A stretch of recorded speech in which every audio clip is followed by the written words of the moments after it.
Bienvenue à tous dans ce bulletin d'information. Dans le cadre de l'aménagement de la plage de Fidjosé, section Marie-Stella Dunko, la CIRAT-SA interdit formellement le stationnement sur les carnivaux et trottoirs. L'objectif est de garantir la sécurité des piétons et de protéger les infrastructures en cours de réalisation.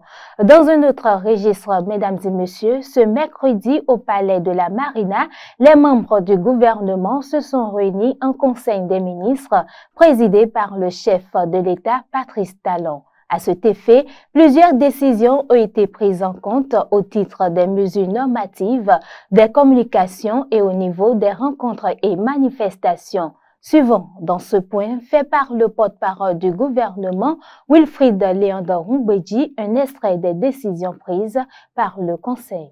S'agissant des mesures normatives, ont été adoptés au titre de ces mesures les décrets portant affectation de domaines au profit de la Société de gestion des déchets et de la salubrité, augmentation du capital de la Société de production audiovisuelle par apport en nature du domaine objet du titre foncier 581 de Ouidah, attribution, composition et fonctionnement de l'Autorité nationale de la concurrence, conditions et modalités d'octroi de bourse de vie pour la formation des meilleurs des lauréats aux examens du certificat d'études primaires et du brevet d'études du premier cycle dans les établissements privés d'enseignement secondaire de renommée internationale. S'agissant des communications, en point 1, mission de contrôle technique dans le cadre du projet de construction de l'échangeur du carrefour Védocor à Cotonou. Le démarrage effectif des travaux interviendra d'ici la fin de l'année, après l'accomplissement de formalités administratives complémentaires. En point 2, dédommagement foncier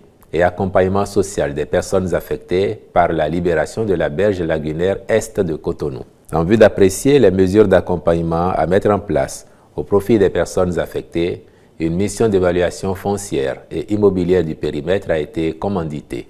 Elle a permis de dénombrer 638 constructions dont 88% sont de type précaire. Les dites constructions servent non seulement de logement, mais aussi de lieux d'exercice de diverses activités à but lucratif, d'ateliers, d'entreposage de toutes sortes, etc. Au total, les propriétés foncières recensées s'établissent à 200 parcelles, dont 10 avec un titre foncier. Les personnes affectées relativement à ces propriétés comprennent celles dont la propriété est indiscutable, celles dont la présomption de propriété est vérifiable et celles ne disposant d'aucun titre. En point 3, mission de maîtrise d'œuvre complète dans le cadre du projet de construction de 2 complexes hôteliers et balnéaires à Akpakpa dans la commune de Cotonou. En vue de leur réalisation dans un délai de 30 mois, le Conseil a marqué son accord pour la contractualisation avec un cabinet réputé pour la mission de maîtrise d'œuvre complète. En point 4, prise en charge par le gouvernement de la formation de 2 étudiants admis à l'École polytechnique de Paris en France. Une bourse d'études pour le cycle d'ingénieur est accordée à ces 2 étudiants et s'inscrit dans le cadre de l'encouragement de l'excellence en général et de la formation des professionnels d'élite en particulier. Au chapitre des rencontres et manifestations internationales, enfin, il a été autorisé sous cette rubrique l'organisation du 3e congrès de la Société béninoise de neurologie du 6 au 8 août 2025 à Cotonou, ainsi que la participation du Bénin au 75e comité régional de l'OMS pour l'Afrique du 25 au 28 août 2025 à Lusaka en Zambie, puis à la 47e session des comités consultatifs interafricains et au 22e concours d'agrégation des sciences juridiques, politiques, économiques et de gestion du 10 au 21 novembre 2025. Le propriétaire de l'immeuble en construction, dont l'effondrement le 23 juillet dernier a entraîné la mort tragique d'un jeune apprenti maçon, a été présenté au parquet du tribunal d'Abomey-Calavi ce mercredi. Le procureur a ordonné sa mise en détention provisoire en attendant l'ouverture de son procès prévu pour ce jour. Selon les premiers éléments de l'enquête rendue publique par la police républicaine, le mis en cause ne disposait d'aucun permis de construire pour ériger l'imposant bâtiment de type R+3. Le Bénin célèbre son 65e anniversaire de l'indépendance ce vendredi 1er août 2025. À Porto Novo, la ville rayonne aux couleurs des drapeaux et les préparatifs s'activent pour marquer la célébration. À la veille de cette fête nationale, notre équipe de rédaction a fait le constat que voici. À la veille du 65e anniversaire de l'indépendance du Bénin, Porto Novo, la capitale, arbore fièrement les couleurs nationales. Les artères principales de la ville sont colorées de drapeaux flottant au gré du vent, reflétant l'ambiance festive qui s'installe progressivement. Dans ce décor tricolore, les habitants vaquent paisiblement à leurs occupations quotidiennes, pendant que la ville se prépare activement aux festivités. La mairie de Porto Novo a mis en place un programme bien structuré pour marquer cette célébration. Il y aura un défilé militaire et civil.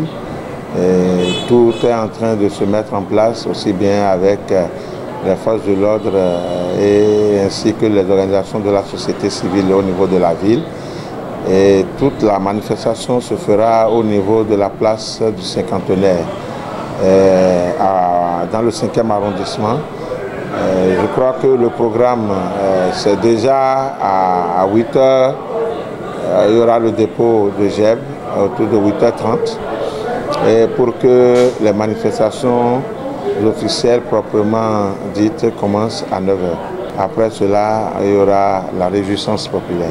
Au carrefour du cinquantenaire, les forces de défense et de sécurité s'activent pour peaufiner les derniers réglages du traditionnel défilé militaire et civil. Des nouveautés sont annoncées cette année, promettant un spectacle inédit aux populations. Nous sommes en train de défiler. Il y aura 3 troupes de la police, une troupe des forces armées et les sapeurs-pompiers. Cette année, par rapport aux années précédentes, nous n'avons pas l'habitude de faire le défilé motorisé, mais cette année, nous avons introduit quelques véhicules pour montrer les efforts faits par le gouvernement afin de doter les unités, les forces de défense et de sécurité des moyens roulants pour assurer un maillage sécuritaire et pour la présence des patrouilles sur nos corridors. Et en plus de ça, il y a le véhicule des sapeurs-pompiers qui fait l'intervention en cas d'accident et pour secourir la population. Selon le directeur départemental de la police républicaine de l'Ouémé, tous les dispositifs sont en place pour garantir le bon déroulement des activités et offrir une célébration mémorable aux citoyens. Les exercices se sont bien passés. Nous avons fait l'assimilation tout à l'heure à présence de l'autorité préfectorale et du maire de Porto Novo. Nous sommes en train de faire l'exercice pour donner un beau spectacle demain.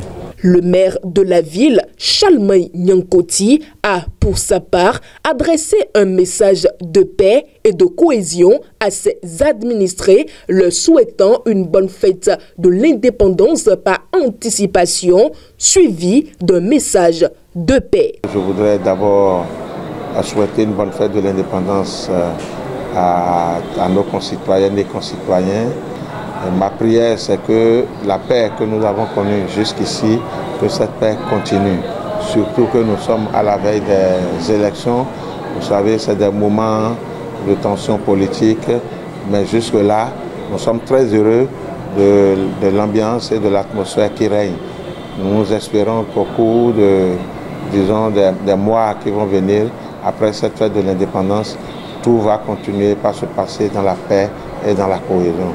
Je souhaite à chacun et à tous une bonne fête de l'indépendance. Troupes civiles et officielles sont fin prêts. Il ne reste plus qu'à attendre le 1er août pour voir Porto Novo vibrer au rythme d'un défilé riche en couleurs. Hors de nos frontières, dans ce bulletin d'information, la série d'arrestations dans les rangs de la police secoue la société mauricienne depuis 6 semaines. Un troisième haut responsable vient d'être interpellé dans l'affaire des primes versées aux informateurs dans le cadre de la lutte contre la drogue.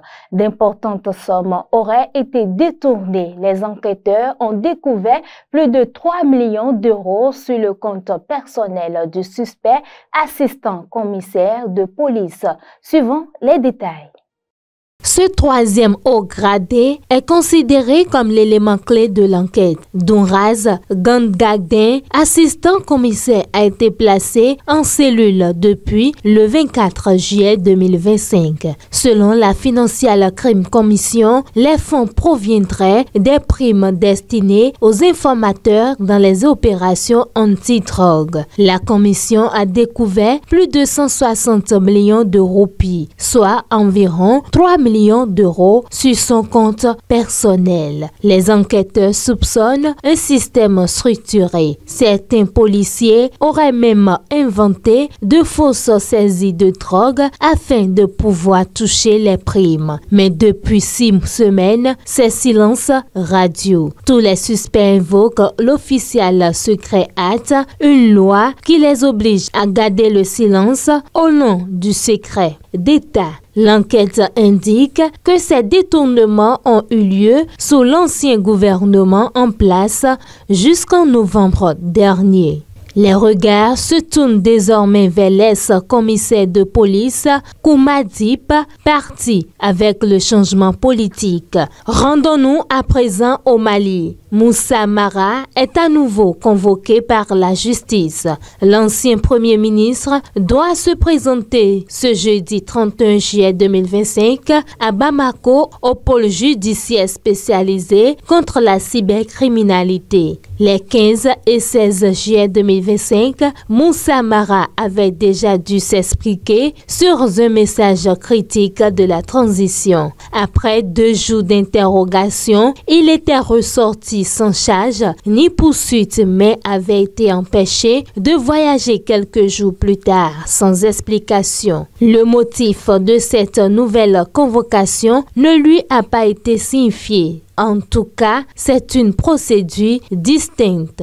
Autre information internationale, mesdames et messieurs, la République centrafricaine accueille pour la première fois de son histoire la réunion annuelle du Caucus africain, une organisation qui regroupe les gouverneurs africains auprès du Fonds monétaire international FMI et de la Banque mondiale BM. Ouvert mercredi 30 juillet, l'événement mobilise plus de 400 participants, membres des institutions de Bretton Woods, dont les acteurs des secteurs publics et privés. En marge de cet événement, 4 accords ont été signés entre les autorités centrafricaines et les principaux partenaires, entre autres la construction de logements sociaux, le renforcement des capacités énergétiques et le soutien aux petites et moyennes entreprises. Fin de ce bulletin d'information que je vous remercie d'avoir suivi.